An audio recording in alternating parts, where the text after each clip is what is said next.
Now, Melania Trump's documentary brought in a whopping $7 million US at the box office during its opening weekend, making it the highest grossing debut for a non-fiction film in the past decade. And of course, the left-wing media are not impressed. The Hollywood Reporter called the documentary a propaganda doco.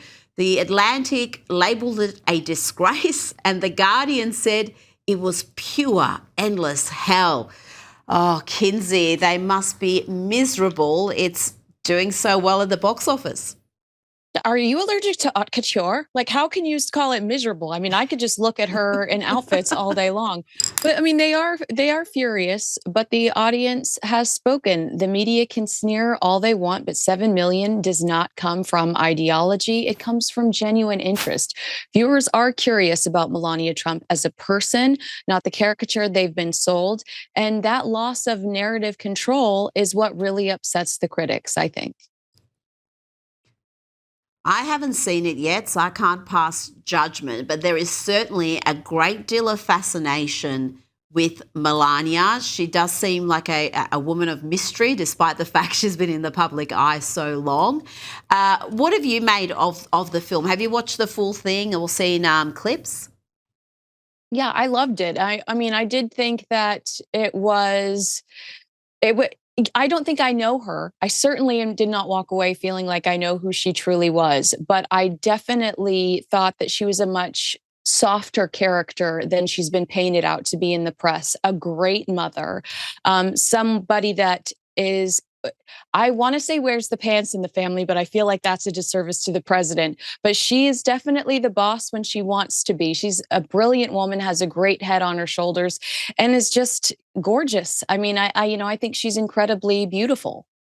And Kinsey, Melania has not featured on the cover of Vogue, unlike every other First Lady in recent years or other fashion magazines, despite being uniquely stunning. Now, let's talk about Joe Rogan. He's revealed that he refused to pay the Golden Globes a $500 submission fee in order to be nominated in their podcast category. Here he explains why he decided not to go through with it. A lot of people say, why wasn't Joe Rogan nominated for the Golden Globes? And like, why did Amy Poehler win? I didn't submit. You had to pay $500. And the $500 is like for paperwork or whatever. I said, no. I go, I don't care. I already won. Like, you can't tell me I didn't win. I've been #1 for 6 years in a row. All of a sudden, you're going to have a contest in front of all these people wearing tuxedos, and you're going to say, now I'm not #1?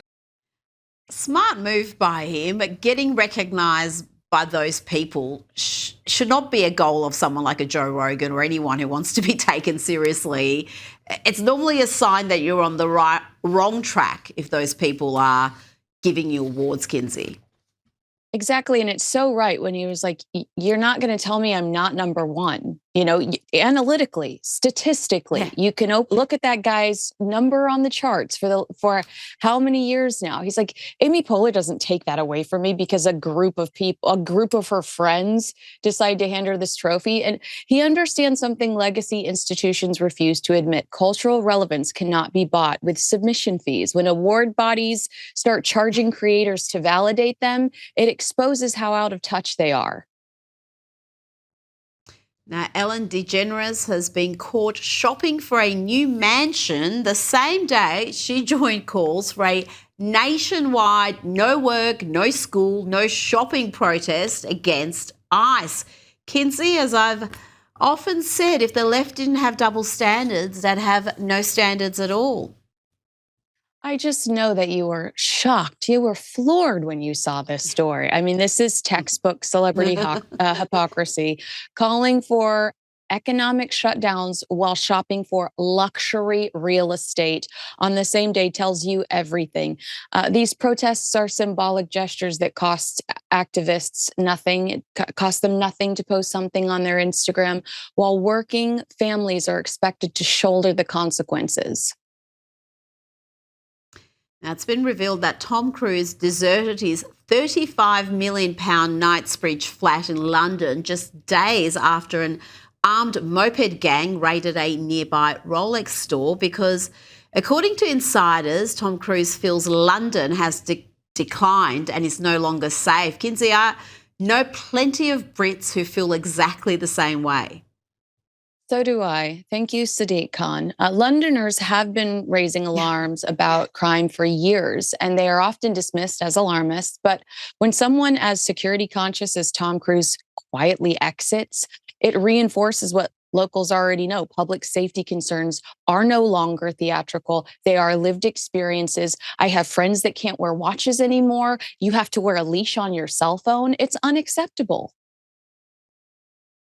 It is crazy that in a first world city, you can't just look at your phone and walk down the street because someone in a moped is going to go past and grab it out of your hand. And the cops will not help you, Kinsey, because this sort of crime is just so commonplace that they just tell you to go fill out a form and claim it on your insurance. They have given up almost.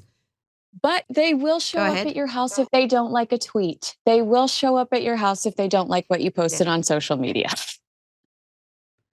That's where the resources are. Absolutely. Kinsey Schofield, thank you so much for your time tonight.